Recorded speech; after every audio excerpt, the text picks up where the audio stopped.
Okay, good morning everybody, or good afternoon or good evening, depending on where you are in the world. And welcome to Walk Free and WikiRate's side event for the OECD Forum on Due Diligence in the Garment and Footwear Sector. Today's session is entitled Beyond Compliance in the Garment Industry, Mandated Modern Slavery Reporting and the Role of Garment Brands and their Investors in Combating Modern Slavery in their Supply Chains. It marks the launch of Walk Free and WikiRate's report, assessing the statements produced by the garment industry and their investors under the UK and Australian Modern Slavery Acts. We will have a short presentation later on in the session and then a panel discussion with representatives from across the garment industry. My name is Katharine Bryant and I'm Head of Policy and Programs at Walk Free. I will be moderating today's session. Please note that this session is being recorded and we will be live tweeting throughout. There is a QA option at the bottom of your screen, so please, I encourage you to put questions in there throughout the session and we'll have time to respond to these at a short Q&A towards the end. To get us started, it is my absolute pleasure to introduce Grace Forrest, who is Founding Director of Walk Free, the international human rights group dedicated to accelerating the end of modern slavery. Over to you, Grace. Thank you, Katharine. Fashion labels don't just sell clothes. They sell modern ideals of style and glamour, and they spend billions of dollars making their products look desirable, inclusive, and empowering. Sadly, this report shows us that their marketing is where the fashion brand's commitments stop. Walk Free and WikiRate have peeled back the marketing spin and looked in detail at fashion companies' modern slavery data and reporting, and it proves a prevailing and problematic truth.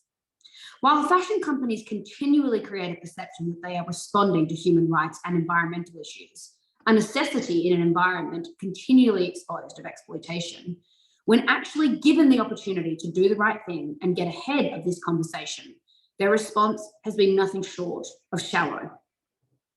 The majorities of the companies we assessed published a modern slavery statement, but less than a third met the mandatory publication criteria.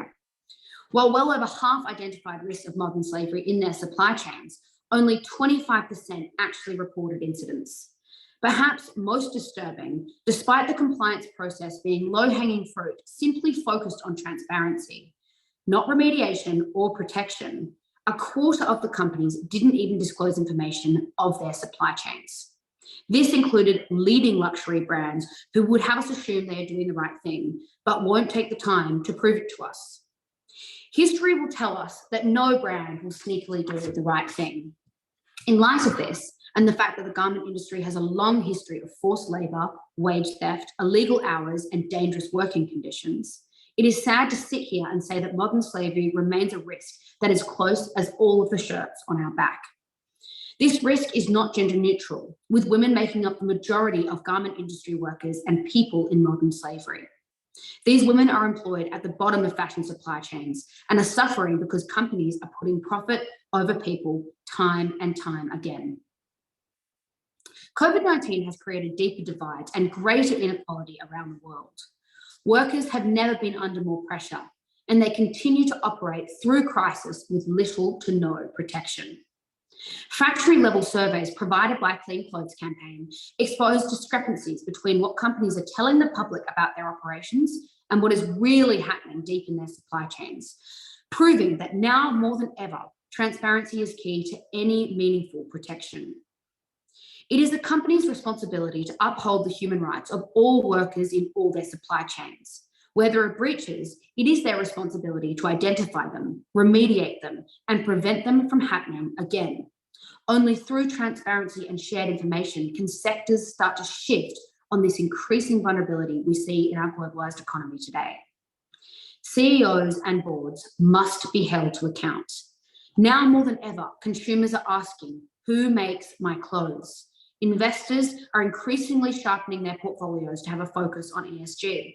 And governments, albeit slowly, are moving to strengthen existing modern slavery and due diligence human rights laws. Given some fashion CEOs earn more in a few days than a garment worker would earn in her entire lifetime, it's time to reconsider the true value within our supply chain. At the very least, let's start with a living wage. Many of us work towards the implementation of modern slavery acts and continue to push for similar laws around the world. But if brands are not even going to comply, it's time we turn up the heat. As a collective, I believe we are done with the greenwashing and done with the window dressing. This is about taking meaningful action and standing in solidarity with the women, likely young women of colour, who make the fashion industry entirely possible and profitable. As the backbone of one of the world's biggest industries, they are owed far more than just transparency. It's time fashion brands committed to ensuring their actions live up to their marketing spin. Thank you, everyone, and I'll now pass back to Katharine to walk you through the report's findings.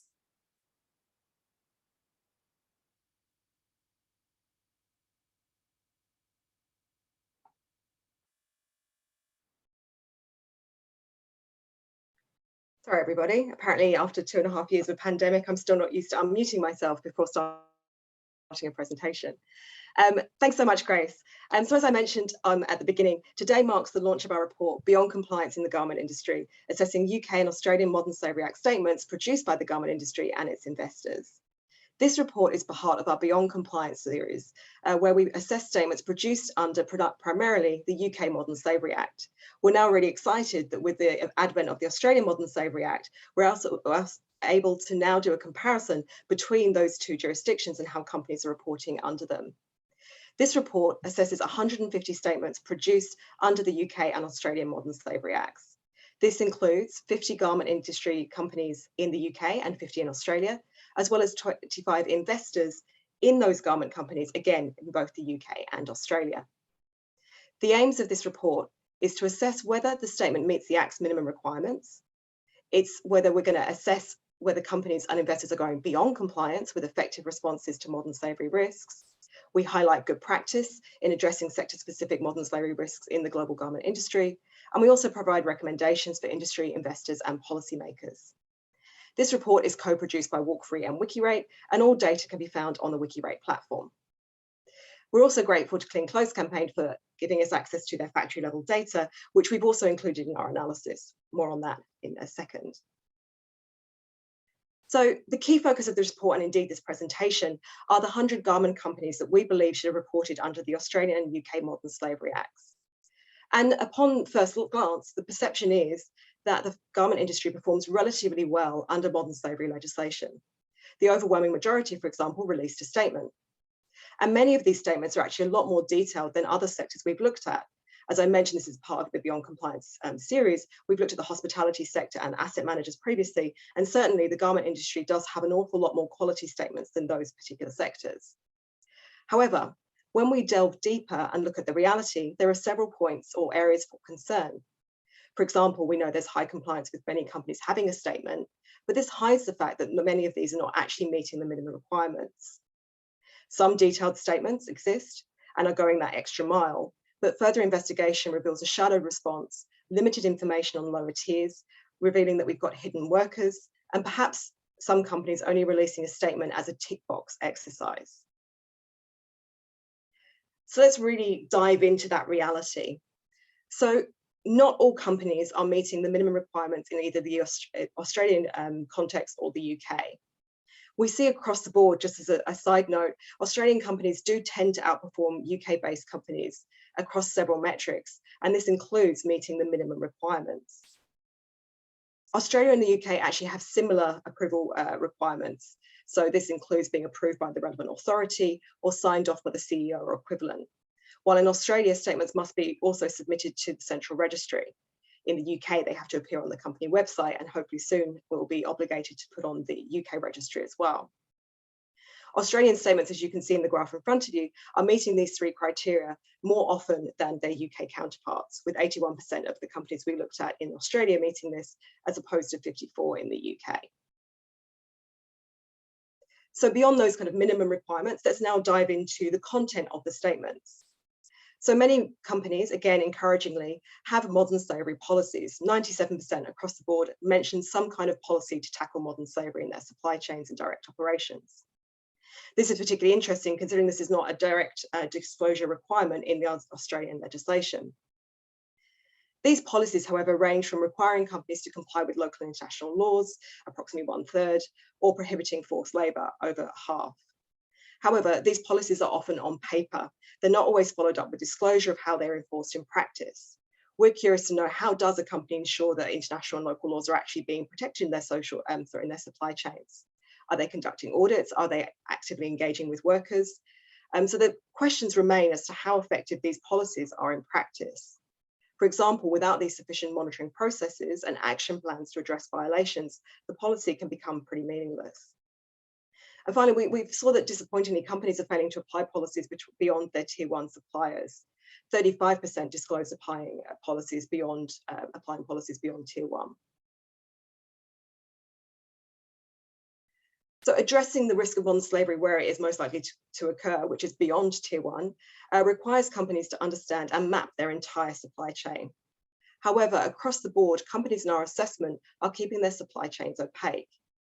Basic requirements of both pieces of legislation require companies to disclose their supply chains, but we found that over a quarter of assessed garment companies failed to do this.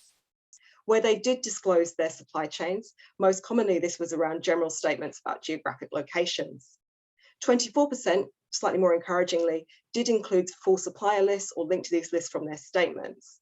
However, we would expect this to be an awful lot higher. Without disclosing where their supply chains are located, numerous workers within supply chains are left unprotected and vulnerable to exploitation. So companies should be meaningfully engaging with where the risks and incidents of modern slavery are most likely to occur. By failing to do this, it gives a sense that some of these statements are being produced as a tick box exercise. The cascading rate that you see on the screen in front of you shows how nearly three quarters, had some kind of risk assessment tool, be this conducting research, using software to try and identify where risk is occurring. That's encouraging. 65% then went on and actually identified a specific risk of modern slavery within their supply chains or direct operations. However, only 25% actually went on and then disclosed that they had revealed incidents or come across incidents of modern slavery and then remediated this. Again, this is higher than other sectors. It's much lower for the hospitality sector and for asset managers. But modern slavery affects all supply chains, and given the very public instance of exploitation in the fashion industry, we would expect a slightly higher disclosure of incidents. Apologies. So beyond assessing this compliance and the common good practice, regardless of sector, we also developed metrics to assess how companies are engaging with sector-specific risk. Were they going even further than meeting the suggested or mandatory criteria of both the legislation? These metrics included disclosing any engagement with their supply chain on COVID-19. Now, COVID was mentioned an awful lot in the statements, but it ranged from acknowledging that COVID was a risk factor all the way through to good practice, such as providing remediation for workers laid off as a result of COVID, or supplying PPE. 57% of statements provided information that they gave some kind of support to their supply chain workers as a result of COVID-19. On living wage, 25% of the statements included some kind of commitment to living wage for their supply chain workers. However, we were able to verify this across data from the Clean Clothes campaign, where we looked at 59 factories where 66 of the garment companies in this assessment sourced from, and we found that the living wage gap was on average 40%. This was taken from interviews and assessment of pay slips from around 1,400 workers. This means that on average, those workers in those 59 factories need to earn almost 40% more in order to meet their basic needs to meet a living wage. This shows there is some disconnect between commitments in the statement and then what the reality of happening on the ground. Finally, 31% disclosed that they restricted sourcing from high-risk regions, such as from the Xinjiang region in China. The End Uyghur Forced Labour call to action requires companies to stop sourcing in Xinjiang, where it's not possible to conduct due diligence. We would have expected more companies to disclose that they were restricting sourcing from this region. Now, throughout the report across the board, we found that the non-luxury sector outperforms the luxury sector on a number of metrics. When looking at the metrics on the previous slide, so those sector-specific metrics such as COVID, restricting sourcing, etc., we found that luxury brands were less likely to respond to disclose responding to any sector-specific risk. And this was across the board. The living wage gap for luxury brands was higher. Workers linked to assess luxury brands needed to earn an average of 53% more to reach a living wage. For non-luxury brands, the payment rise would need to be about 38%. And finally, as I mentioned at the beginning, we also did look at investor statements in the UK and Australia. And although it's not a huge focus of this particular report, we'll be looking at these statements in a lot more detail and doing some engagement with investors over the coming months. But what I want to just really point out very quickly was that we saw across investors there was limited disclosure of supply chains, very much focused on cleaning, catering, construction. And in terms of how investors are actually engaging with their sector-specific risks, we found that nearly 50% did not disclose engaging with their portfolios on anything to do with modern slavery. And we're super excited to have Kate Turner here, who's going to give a good practice example that we were able to showcase in the report. So I'll just finish before we pivot towards our panel by just touching base on some of the recommendations of the report. So the recommendations we make specifically to garment companies. First of all, we're saying that companies should obviously comply with the legislation and strengthen their reporting. Fairly obvious one to begin with. We also say that companies should increase their efforts to tackle modern slavery risks in their direct operations and supply chains. So actually doing beyond just reporting and actually taking action to tackle these issues. And we also recommend that they should engage with industry and non-industry initiatives. There are an awful lot out there for the garment industry, and we recommend joining in with those. And then obviously this is a piece of legislation, so we have some recommendations for the UK and Australian governments. So for both of them, we recommend that they implement financial penalties for non-compliance with the Modern Slavery Acts. The UK legislation has been around since 2015. We still see quite a few companies not complying, so there should now be some kind of stick that encourages companies to respond. We also are looking at some of the developments across Europe with the advent of mandatory human rights and environmental due diligence. So we recommend strengthening modern slavery legislation to go beyond mandatory reporting to also include some elements of mandatory due diligence. And then throughout all of this, what's super important is providing avenues for redress for exploited workers, including civil, administrative, or criminal penalties as appropriate. Thank you everybody for listening to me go through the findings. I'm just going to stop sharing my screen, and then I'm going to invite Laureen to unmute herself, and then we're going to pivot now to our panel discussion. So I am super excited to be joined by our panelists today. We've got Laureen from Breen, Nasreen Sheikh, Paul Roeland, and Kate Turner. And each of these individuals will be providing us with a slightly different perspective on the garment industry and their associated risks. So Laureen, you obviously are very familiar with this report. She is, sorry, by way of introduction, Laureen is the Managing Director of WikiRate, an open data platform that promotes the systematic collection and analysis of the company's plans, actions, and impacts. By making corporate environmental, social, and governance ESG data more accessible, comparable, and free for everybody, WikiRate provides society with the tools and evidence needed to spur corporations to respond to the world's social and environmental challenges. So welcome, Laureen. As I mentioned, you are very familiar with this report, and we're very heavily involved in pulling this together. But I wanted to kind of, beyond some of the findings, which obviously I've just shared, I want to get a little bit more about the why if this reporting might be seen as so shallow. And linked to that, how can we then support brands to be better at disclosure?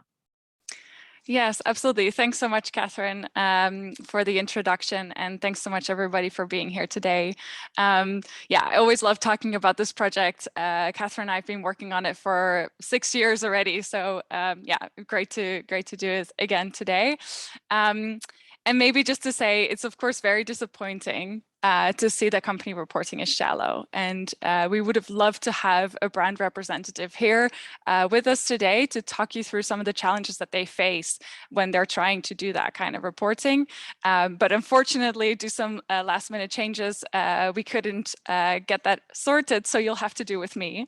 I'm not going to pretend that I can, know all the ins and outs of a company's experience, but through all the work that we've done over the past 6 years, what I would love to do is share a couple of trends with you that we see from company reporting and the types of conversations we had with companies about why we're seeing some of that. So to start with, and as Katharine already alluded to from the findings of the report, is that we see a lot more on policies and commitments than we see on evidence of due diligence. Now, what is the difference here really? So a policy, for instance, could be we commit to paying a minimum wage in our supply chains, and we strive to pay a living wage by 2025 to all tier 1 factory workers, for instance.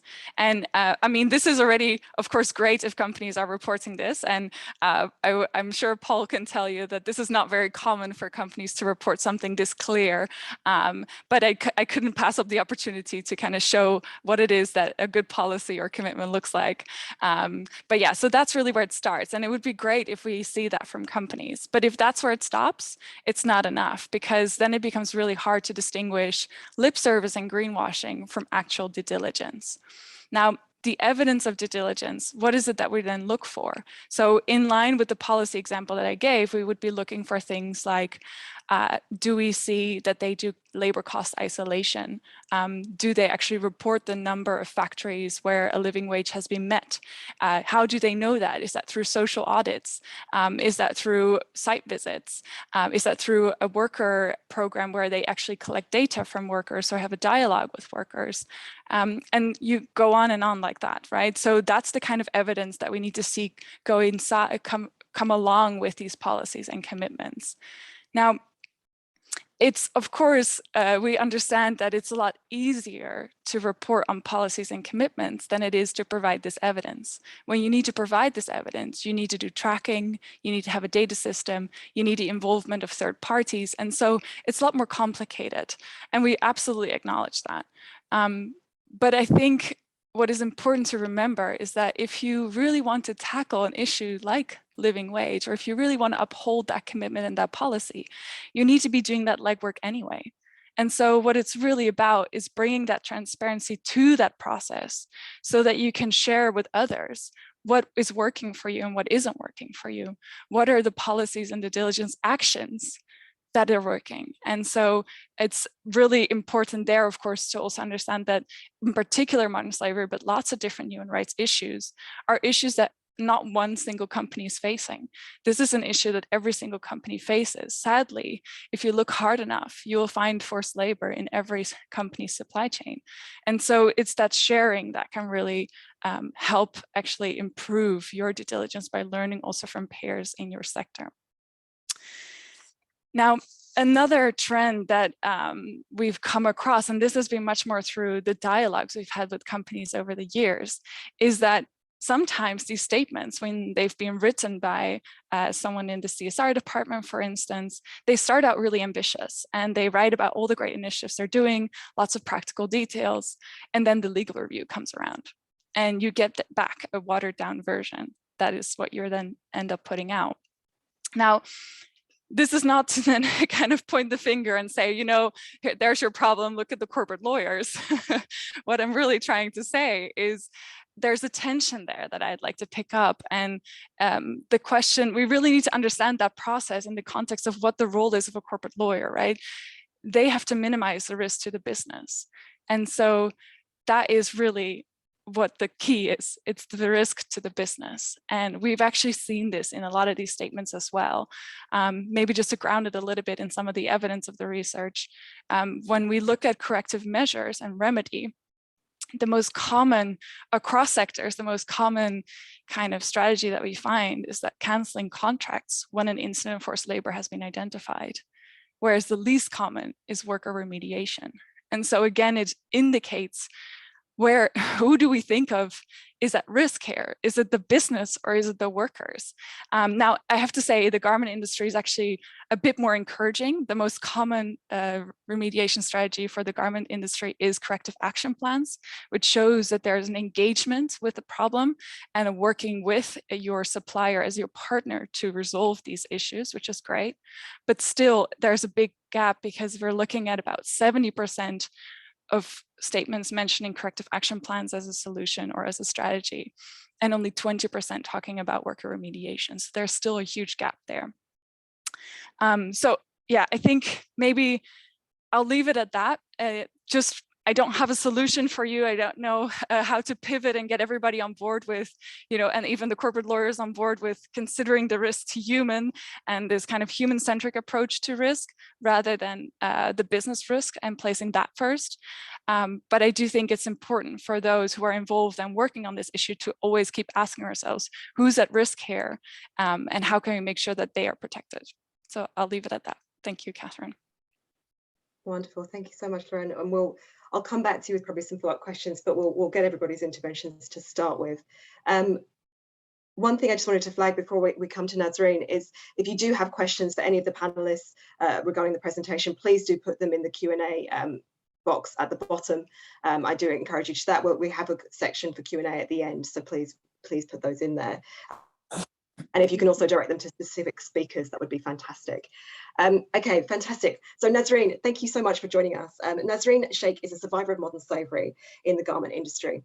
Nasreen is a social entrepreneur, an advocate for global human rights, and an international speaker. We're very, very grateful to have you join us today and are inspired by your story. Would you be able to tell us a little bit more about what has led you to fight slavery and injustice? Thank you so much, Katharine, and everyone for being here. I'm connecting from very, very rural village on the border of India and Nepal, and it is absolute miracle that I'm actually alive and I can connect to you from this village. And just so grateful to Grace Forrest and Walk Free organization and all the team for putting this together. My name is Nasreen Sheikh, and I escaped forced marriage, child labor, and extreme poverty. I come from a dusty, undocumented village, which is not found in any book or map. A village where children are born to their family homes on the floor, and neither birth or death records are recorded. So this is where I was born, and I began my journey as an undocumented person. I don't know how many you know, but all these undocumented persons are being sent to these big cities, and then they are being sent to these small sweatshops. And this is how my journey started when I was around 9 or 10 years old. We were 6 of us. We worked, slept in a 10 by 10 room without a bathroom or access to clean water. And I still remember splashing cold water on my face, try to stay awake. And there were moments when I felt my little fingers were working fast as a machine. And here I want to bring everyone attention that I want you to imagine being 9 or 10-year-old, and you have to finish piles and piles of clothes, and how tiny the fingers are, and how much you have to work. And if we did not meet our deadline, we would not get paid at all. So we were forced to work 7 days a week for 10 to 12, and sometimes still 15 hours a day, every day. Not like Sundays off or Saturdays off, like every single day, 7 days a week. And at night in our sweatshop, there was no bed or nothing. So I slept on the pile of clothes that I made. And I tell people that these clothes that I made were completely and 100% made by my suffering. And I hated those clothes. They were made by the energy of my suffering. And those rooms were so hidden in unmarked buildings that nobody could identify. And those sweatshops run for a season, like every season that would change and change and change. And like that, my sweatshop gets shut down, and I became literally a street kid. And when that happened, I met a kind stranger who gave me, through a dog, I met a kind stranger who gave me education. And with that education, I was able to understand my own human being rights. And in Kathmandu, when I saw a woman with a deep trauma and emptiness in their bodies, with malnourished bodies, I felt like if I can survive and if I can have a teacher who can give me education, how can I help these people? And that is what made me to take for a loan and ask and set up a local women's handicraft, a social enterprise, a business that is dedicated to end child labor, extreme poverty, and forced marriage. Currently, I'm running Empowerment Collective, a nonprofit organization that is completely dedicated to eradicating exploited labor, forced marriage, and extreme poverty. And our mission is to help empower and educate the most underserved who have escapes in these injustices, to teach them creative skills and crafts and goods. And I also advocate for that all these people, there are 40.3 million people that we talk about every single day and in the modern day slavery sectors. But these survivors, we have so much challenges and we need basic human rights. We need food, water, shelter, health, educations. And if we can give these to the workers, we can ask for our own rights. And if these villages, like the village that I'm in today, there is no women's right. Everything is run by the male-dominated society. I have, by myself, just yesterday, have witnessed countless of child laborers, and I have met them personally. And their life is so disconnected. We don't have internet, we don't have phone, we don't even have educations, And these people are working 12 to 15 hours a day, and they're making less than $2 a day.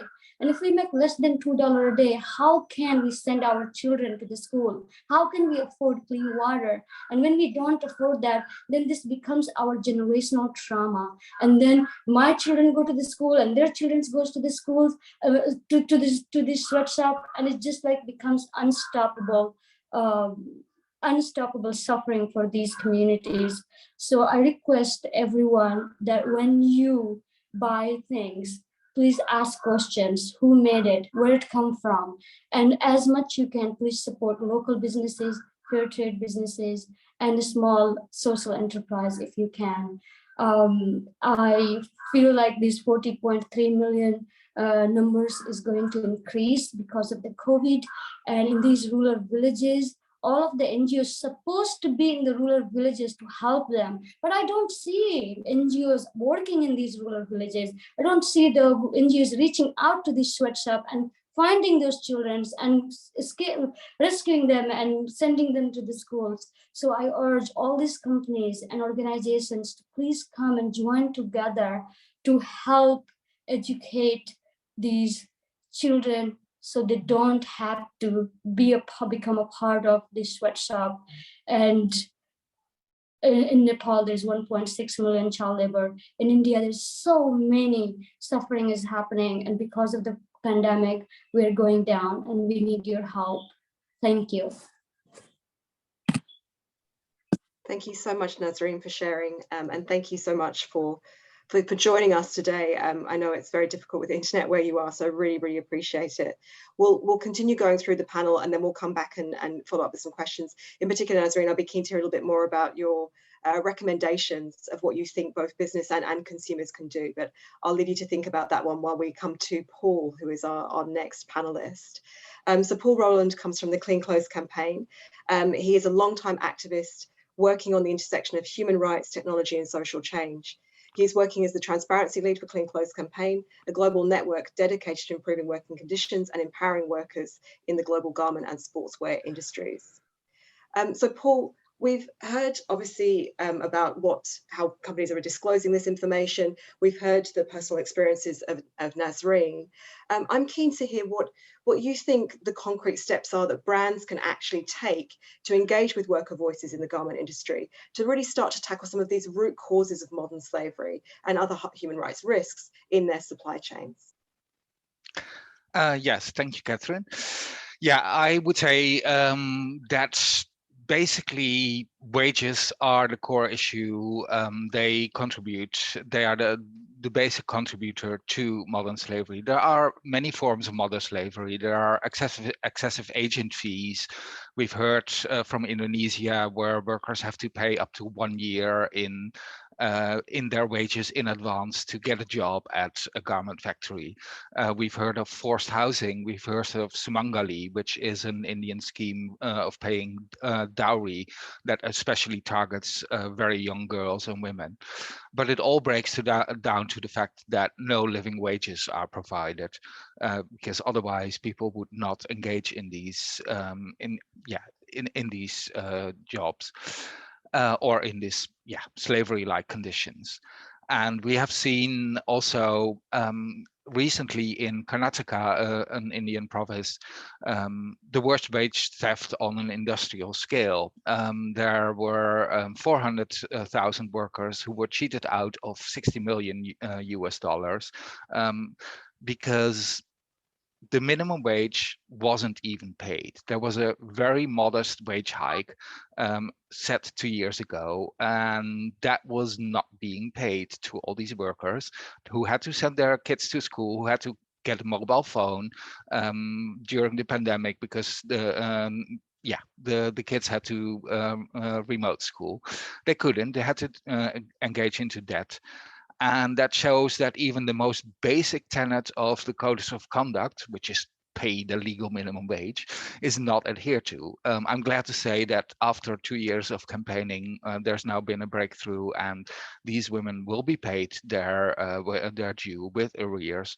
But it is so telling that it took 2 years to actually get the very basic minimum, which is pay the legal minimum wage. So that's why we are saying that legally binding agreements are needed. We have seen down the complete breakdown of any voluntary efforts by brands. So what we are saying there, well, what we are proposing very concretely is a two-step process. First of all, there is an emergency fund that we are willing to set up together with global trade unions and a lot of international organizations. It is called the Pay Your Workers campaign. It also is known as 10 cents more. It would actually be 10 cents on a t-shirt. And that would be like an emergency pandemic measure to have a severance fund to get workers to survive through this pandemic, because the pandemic is still going on. People are still being let off. There are still workers that are in dire needs due to COVID, due to the supply chain changes that have taken place. And even though, and brands are extremely profitable at the moment again, but the workers have not seen any of it. So a first step would be that severance fund.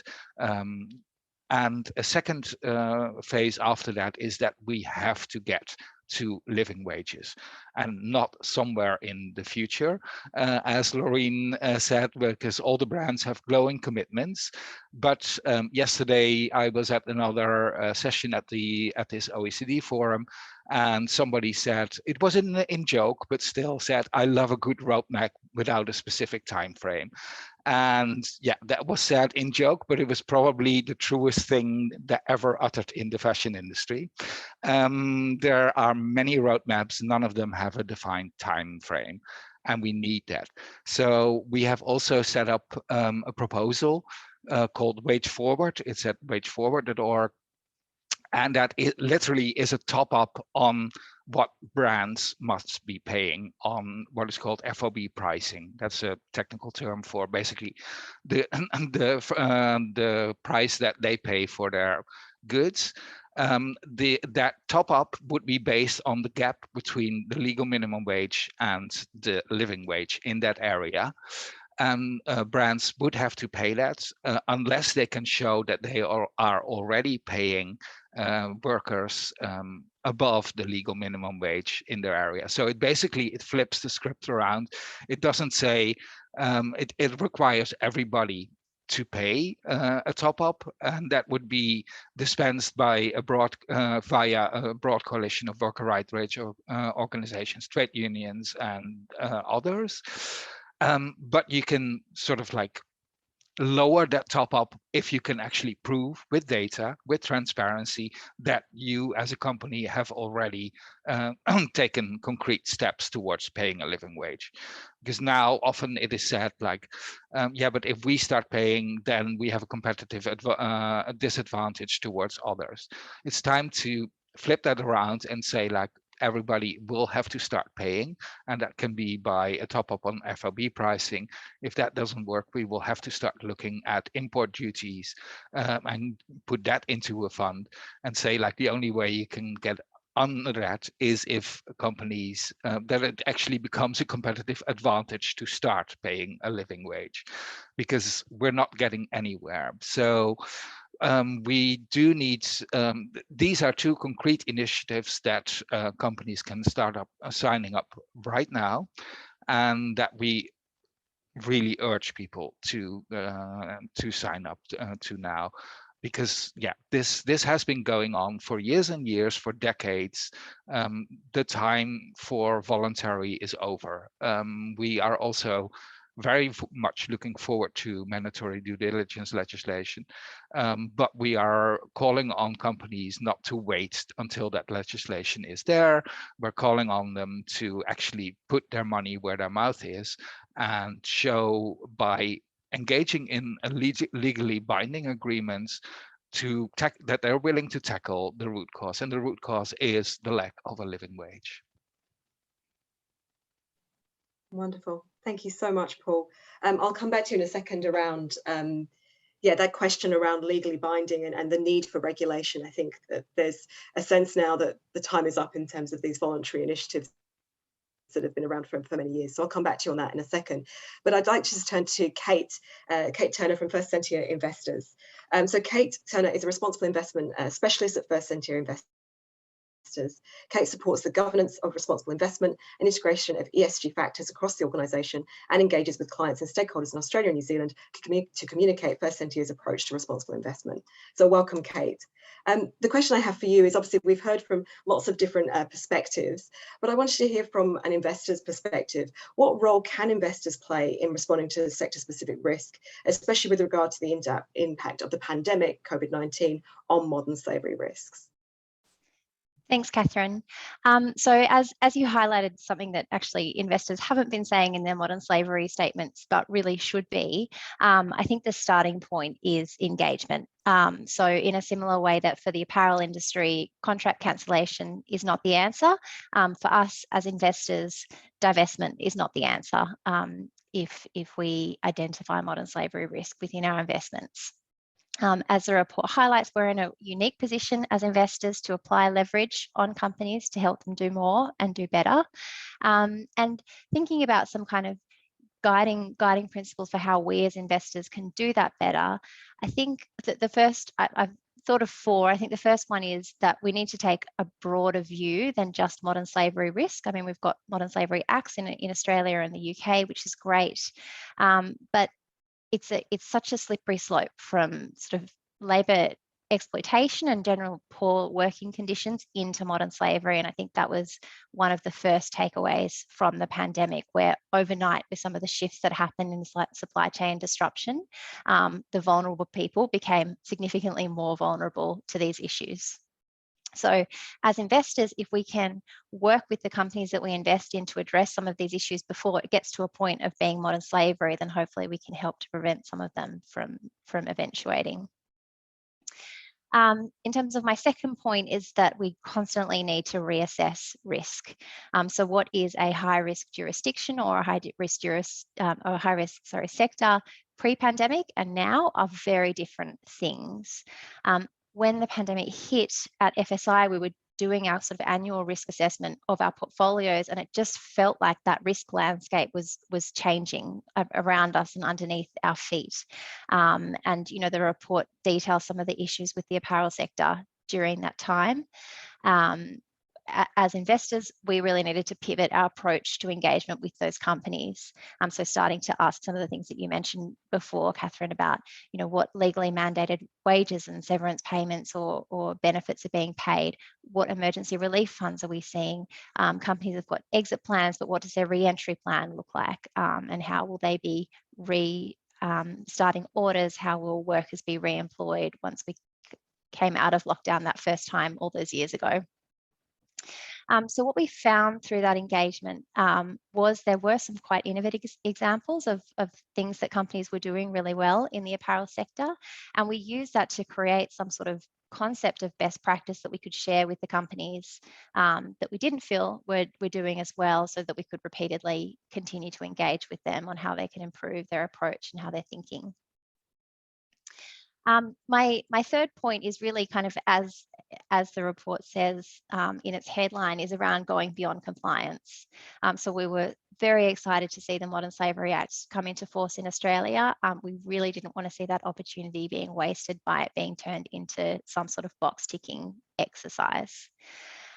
So as investors, we came together, a number of investors in the APAC region, to draft an investor statement of our expectations on companies, and it really was around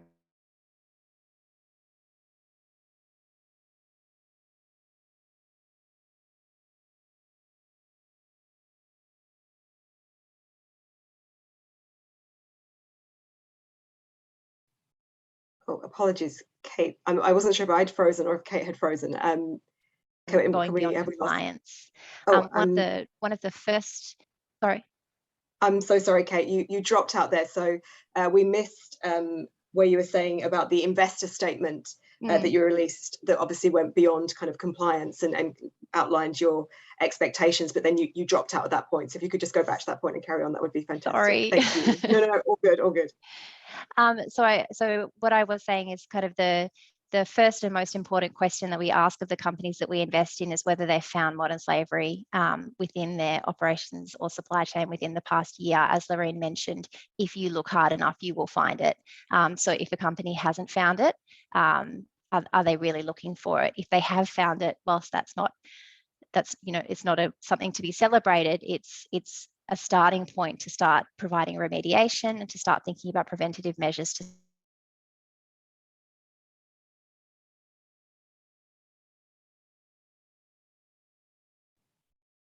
Oh, I'm sorry, Kate. I think you've dropped out again. Apologies for that.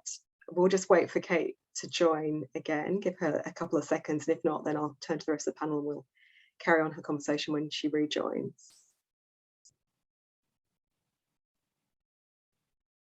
And then my last point is around, oh, sorry, Katharine, have I? You dropped out again, yeah, that's fine. If you can, if you can just make your last point and then we'll come back to you in a second. I think we picked up most of it around the beyond compliance and the investor statement and investor cases and the importance of obviously releasing, engaging directly on incidents and releasing that information. But yeah, if you move on to your final point. Sorry about that. My last point, and I'll be quick, is just to collaborate. That no one company or investor is going to solve this on their own. So as investors, we're part of an initiative called Investors Against Slavery and Trafficking APAC, and it's how can we sort of maximize our AUM and our leverage to try and make for better outcomes with a consistent ask and share knowledge, so that we can all get better as investors, because often it's a new conversation for investors. So I'll pause there. Thank you. Thank you so much, Kate. I actually have a follow-up question for you, and maybe also will loop in Laureen to this one as well. So you mentioned obviously that at Sentier you're taking a broader risk, that you're engaging, constantly reassessing. One quick question I have is just around data. So how you're actually able to get that information, because so you mentioned that you're obviously asking companies directly. We recognise that's obviously quite a lot of work to do that across all of your portfolio. So I want to get your opinion on the data that exists on these modern slavery risks. And then Laureen, I'll probably ask you a very similar question about some of the data that WikiRate holds as well. Sure. So there's some pretty blunt tools when it comes to data. If you think we hold 6,000 companies globally, to kind of some of the tools around, what is high level risk in terms of sector risk, or in terms of country risk, that is a reasonably high level when you're trying to sort of zero in on what are some of the risks across the portfolio. So what we've done for our investment teams is we have created some high level filters. We've created some dashboards so they can sort of visualize where their risk looks across their portfolio, and then we've got for them a series of red flags. So things like, isn't an oligopolistic industry? Are there complex supply chains? A series of questions for them to ask when they're doing their own research on the companies and engaging with the companies to try and identify that further. Fantastic. And the reason I ask this is obviously we've worked on a lot of data over the years, Laureen, and we often hear from investors that they would love to prioritize this, but they don't have data. So Laureen, I'd love to just turn that over to you and talk about some of the gaps in data and whether there's actually any initiatives that you have on at the moment to try and plug those gaps. Great. Yes. Yeah. So there's actually well, we live in an age of data, right? So we kind of always assume that there's an abundance.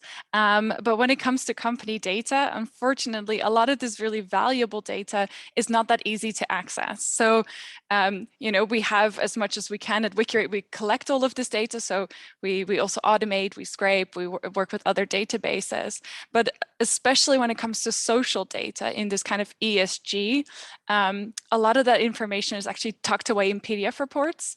And for a machine to process that can be very difficult. You need to develop specific algorithms, and as soon as reporting changes, the algorithm isn't equipped anymore to find that information, and you need to change your technology. So it's incredibly laborious to get access to this information, especially when you're an investor and you're working across thousands of companies with your portfolio and you want to assess them all. So I think that gives also a bit of a sense of why there's so much, at least in the EU now, starting to kind of move on having standardized disclosures, mandatory reporting on these kind of due diligence issues, and why a number of initiatives, including WikiRate, CCC, are pushing to really integrate open data principles in that. And what that really means is that the data is in a format that a machine can process it, and that it's under a license that anyone can get access to that information. So it's not some kind of proprietary data hoarding that is happening, but it's sharing of that knowledge so that everybody can use it to take better decisions, develop better policies, develop better practices, but also get an understanding of what are all companies doing. When bringing it back to the Modern Slavery Act, just under the UK Act, it's estimated that there's about 16,000 statements coming out each year. Now, Katharine, our work on the Beyond Compliance project has been the biggest effort so far, and we've done a few thousand statements over 6 years. So we're coming nowhere near to assessing all of those statements that should be coming out. And we really do want to, because that really gets you to understand the patterns that are happening. Do we see improvements or not? And, you know, otherwise we'll always be stuck on focusing on the top 100. Maybe we get to the top 1,000, but we can't get beyond that. And we really do need to get to that kind of scale to really hold companies accountable on these kinds of legislations at scale. So I'll leave it at that. Thanks. Awesome, thank you so much, Laureen. Paul, if I might come to you, you mentioned in your remarks about mandatory human rights due diligence across Europe, and obviously there's been some delays with that legislation being put in place. I wanted to get your opinion on, is mandatory human rights due diligence, and this is a big question, so apologies for this, is it the answer? So is this going to, you know, we've seen some of the weaknesses with mandatory reporting, which gets us some way. It obviously has done an awful lot to raise awareness of this, to get the conversation at the board level. And then now everyone's talking obviously about mandatory human rights due diligence. In your opinion, do you think that's going to really be the thing that creates the change, that forces companies to take action? Bearing in mind that obviously the garment industry has had some of the most public scandals of exploitation in supply chains, but yet we're still seeing that disconnect between what's being disclosed and then what's also happening on the ground. I cannot say it will be the answer, because yeah, don't think any piece of legislation will be the answer, but it will be a major breakthrough. First of all, because it will apply to, well, at least any larger company. It will also be indeed standardized, as Laureen was intending to, where it will hopefully bring change is that it will also bring real, first of all, in Europe the legislation is separated out in parts. There is legislation is coming up on the reporting part, and there is a separate piece of legislation coming up on the due diligence part. And reporting is a first step, because first you cannot fix what you cannot find. So first we need to get that reporting in place. But the real change will happen with mandatory due diligence, because then it's also money is involved, where access to remedy, and that will be a political fight. Let's not beat about the bush. Companies will not be pleased with that, but money is a surefire way to get the attention of the board, of a company board. Goodwill is something that they're often willing to write into their CSR reports. When it comes down to money, that's when attention is really being paid. So we do hope that there will be real change then, and that companies will start to realize that actually it is probably not only an ethical way of the best way to engage with our supply chain, but that in future it will actually also be a way to gain a competitive advantage if you don't have lawsuits all the time because scandals keep popping up. And it's sort of a shame that it has to come to that, because you would hope that it would be sort of like innate motivation to do the right thing. But if it needs legal initiatives to say like, well, if you are actually harming people through your business model, yes, you will be liable as a business for the harm that you are causing, then so be it. So I do think, yeah, although it will for certain face some delays and there will be lots of legal battles that need to be fought, it is now at the stage where people are realizing we just cannot go on like this anymore. There's also the environmental issue that this unbridled growth simply we cannot sustain it anymore, but also the social issues that have been so highlighted by this COVID pandemic, that this is something that needs to change. So yes, I do seriously think that there will be changes. How far we will still have to see, and I'm sure there will be sort of like in a few years there will be adjustments to legislations. We will have to see how small and medium enterprises can be brought into this legislation. There's lots of follow-up work to be done. But I do think we're at sort of a sea change moment where we see it. Well, we see the EU law. We've seen also as laws in California. We are seeing laws in New York, and there's lots to be said about the New York law, but let's not do that right here. But there's a growing realization amongst legislators that they have a really important role to play here as well. So yes, I do think that no single law will change the whole industry, but together, all of these laws together, there's been laws in Norway, in Germany, in the Netherlands, in Australia, in the UK, they all point towards the same, and that is that yes, liability and real is something that is going to be here, and people demand this. Consumers are demanding it, workers are obviously demanding it, but given the power imbalance, they never really had the voice to claim that. But these laws could give workers much more rights to rectify some of the power balance, and also the suppliers, who are also often the underlying part in this power imbalance. Wonderful. Thank you so much, Paul.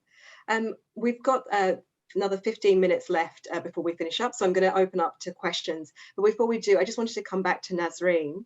Nasreen, you mentioned this very briefly in your opening remarks, but I'd love to just drill into that a little bit more around what do you think the solution is? Like, what can consumers do? What should companies be doing to tackle these forms of exploitation in the supply chain? Thank you. That's such a great question.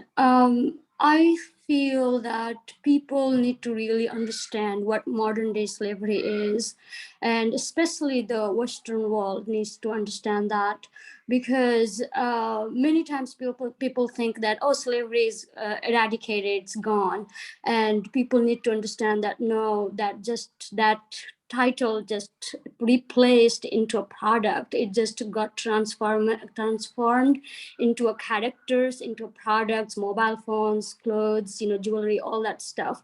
So people need to really understand that right now slavery is being imported instead of being built within their countries. And it is like a lot of the information is so hidden. As I said, like, I don't even have a birth certificate. I don't even know how old I am, and I don't even have education. And not only that, my father was slave and my mother was slave and my ancestors. So we in the ground is carrying our generational slavery. We're carrying a generational slavery, and it takes a lot for us from the ground to speak up and share. So most likely a lot of people don't hear us and don't see us. So if people can read this report and can understand and ask questions to these companies, like to just get into this understanding of where this supply chain is.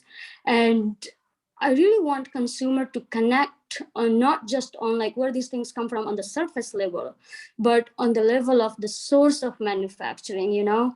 And right now, a lot of the Western world has access to abundance of internets and mobile phones, you know. There's a lot of data and information is there. As somebody was talking about, there's not a lot of information released on the companies. And according to this report, that even luxury brands are not giving that 100% transparency. It is already a very huge evidence for the world to understand and feel it, and know that a lot of our production is containing slavery. And in the ground, our people are not only our childhood are stolen or our lives are stolen, our culture is dying. You know, we are becoming a machine, a living machine, where people like us who are the survivors, everything is taken away from us, and we have only a trauma. And barely few out of millions can survive. And if these we can use this internet and give the voice to this survivor, what it feels like to be working in a sweatshop, what it feels like to making hundreds and hundreds and hundreds of garments every single day and not even being paid to afford a clean water. If they can hear our voice by stopping for a moment and just hearing us and hearing, and so we need to develop empathy and connect with the source of manufacturing, the things that we consume. And we need to really see that, are we consuming suffering? Are we consuming someone else's life? And if we can understand that, I think we can really fight this slavery from the root. And I think that organizations and the companies should invest in the grassroots organizations and grassroots companies who are building things and making these things, because as I said, money is involved and there's a lot of supply chain is so hidden. And many times people read the label and, you know, and I want people to think beyond the price tag and consider those people like us who look like me. You know, my childhood was stolen, but there are millions of children that are still stuck. And I want you to feel them and think about them for a moment, what it feels like to have them work for many, many hours with nothing. So, and just, you know, ask the questions. And if you can, please support ethical, sustainable, fair trade brands, and, you know, and just feel that slavery still exists. And if we don't come together, this number is going to be increasing, and our things in the rural villages, our rivers are dead, our cultures are dying, our languages are dying, which are thousands and thousands years old.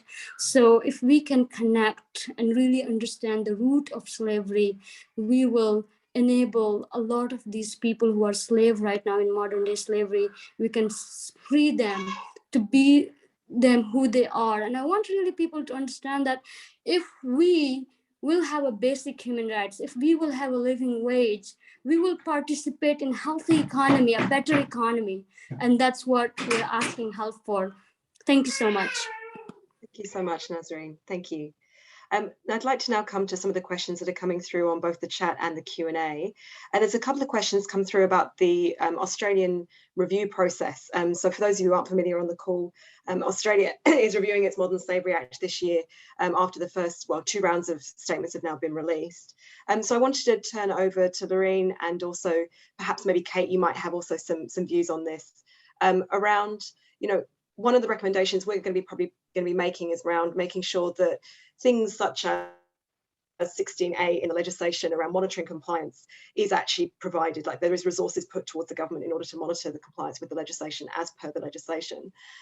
So I wanted to kind of get your thoughts, Laureen, on some of the limitations around monitoring compliance, both in Australia and the UK. And then Kate, I'll come to you about a broader question about the review process itself. Right, yes, thanks, Katharine. So I think one of the things that is assumed is that the governments know who should be reporting and who is in or outside of the scope of the law. And I think this is actually one of the most difficult questions. When every year when we try to figure out, you know, what are the companies that we're going to assess for the upcoming sector, who's in and who's out, that is actually the hardest part of the research. So it comes down to what is their turnover. When we look at financial companies, until recently, the UK legislation did not have clarity on whether asset managers were included and whether it was turnover or assets under management or what number to use, right, to figure out if they are in scope in terms of their kind of financial size. And then there's that question of, you know, legislation jurisdiction, operations in the UK. Do you have an entity there? Is that entity what has the turnover? And anyway, it becomes a big mess. And when I talk about companies, I say Coca-Cola, for instance, we all think of the one, but actually this is so many different entities, and understanding which entity should report and which entity shouldn't is incredibly difficult. And this is one of the reasons why we know of governments that have lists of companies that they think should be reporting, but they are not actually publishing these lists because they're worried that there might be a mistake there, and that could be something that causes legal ramifications for them. So this means that we end up having to do this kind of cat and mouse game of trying to figure out who's who and who falls under this. I think this is one of the biggest reasons why it is so hard to monitor that compliance and non-compliance for governments. But we are seeing steps toward improvements in that system. The UK, we've heard the first sounds that financial companies, there's going to be more clarity on how and who should be under this legislation, how to assess that, and who should be under the legislation. And we're also seeing more action on the part of governments of collecting statements, making it mandatory for companies to submit statements to a central registry, which obviously also helps with our work. So we don't need to go to every single company's website, figure out if there's a statement there, that kind of drill. So yeah, there is definitely steps being taken to making that compliance piece and that assessment monitoring of compliance a lot easier and better, but it is quite a messy kind of spaghetti mess that you need to untangle first. Thanks, Laureen. And I'll pass over to Kate around the broader kind of modern slavery review happening in Australia this year. Sure. I think we're in a fortunate position in Australia that, being several years behind the UK, we have been able to learn from some of the challenges in that jurisdiction. And I think, you know, that central register that Laureen just mentioned is a great example. We've had that from the beginning in Australia for one of the reasons. I think actually, Katharine, what the recommendations that you make in the report kind of are really all very valuable ones in terms of what the Australian and UK governments should do around implementing penalties for non-compliance, going to mandatory due diligence, and then I think there was one around redress was the third point. So I think they're all very valuable points. It's great that, you know, several years in, we've already got this in this position to be able to review the Act. And yeah, as investors, we're looking forward to participating and hopefully being able to participate with one investor voice and sharing our expectations at an industry level. Wonderful. Thank you so much, Kate. And I'm actually just going to stay with you because there's another question direct to you. So Joseph in the Q&A has said, we saw at the start of the talk a reporting distinction in statements from investors between covering supply chains and then reporting on their portfolios. Would Kate or anyone else be able to talk about why this gap exists? Is it lack of data? Is it intentional? And whether including reporting on portfolios is a greater burden when producing your Modern Slavery Act statement? Sure, I'll have a go.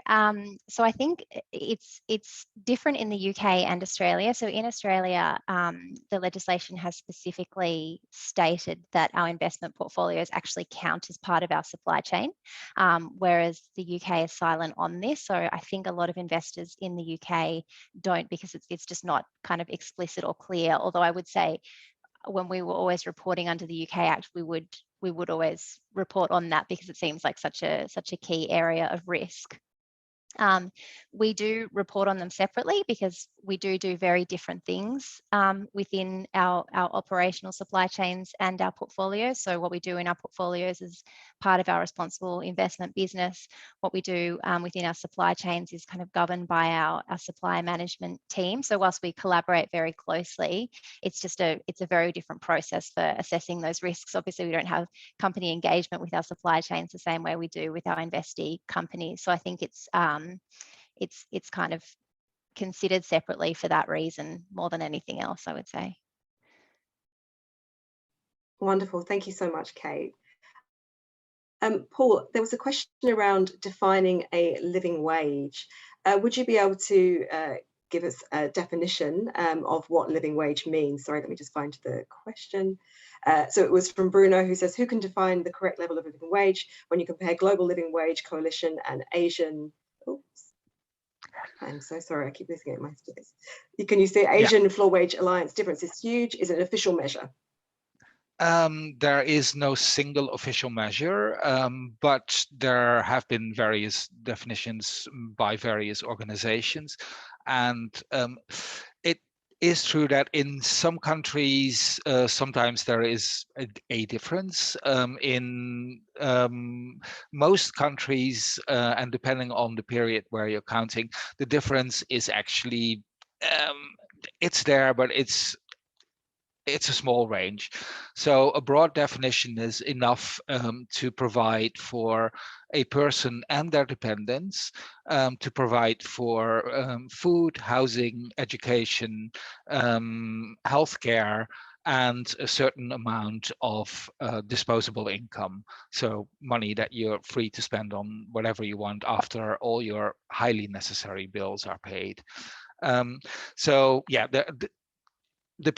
some base it on calorific intake, some base it on, there's lots of methods to calculate it, and depending on that calculation, sometimes you get slight irregularities in pricing, also because some of it is based on market pricing. So depending on when you take that market pricing for food, those those rates can differ. I would not focus so much on that, the difference between these. There are like 3 or 4 very credible ones.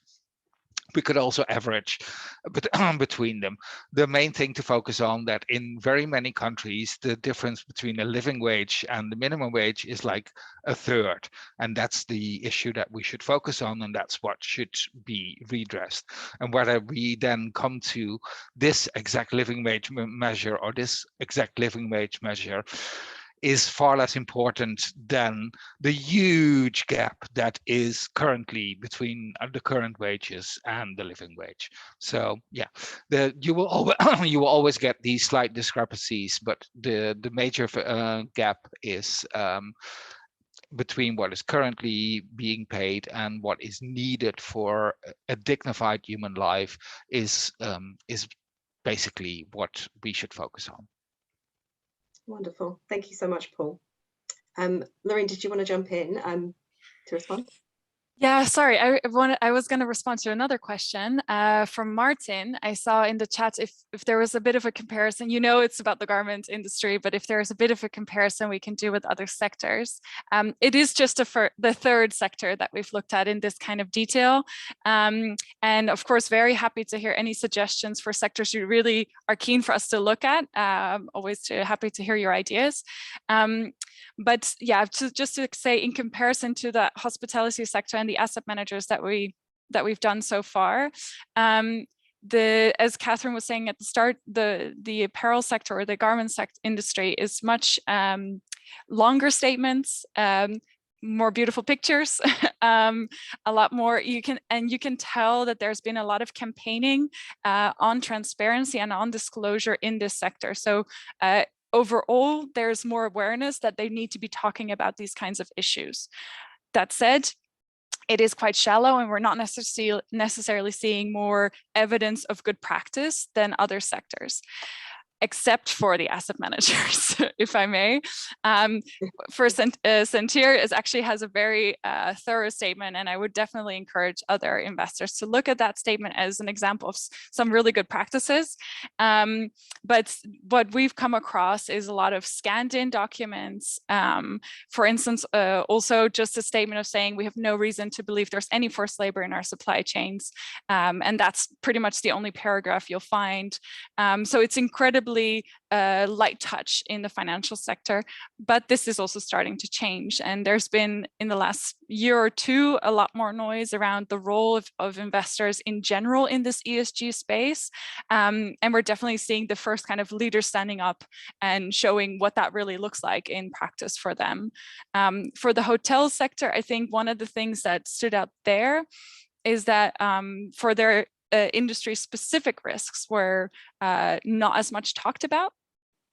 So things like human trafficking, sex work, that kind of thing, we would have expected to see a lot more on that. And so they were really kind of going through the legislation.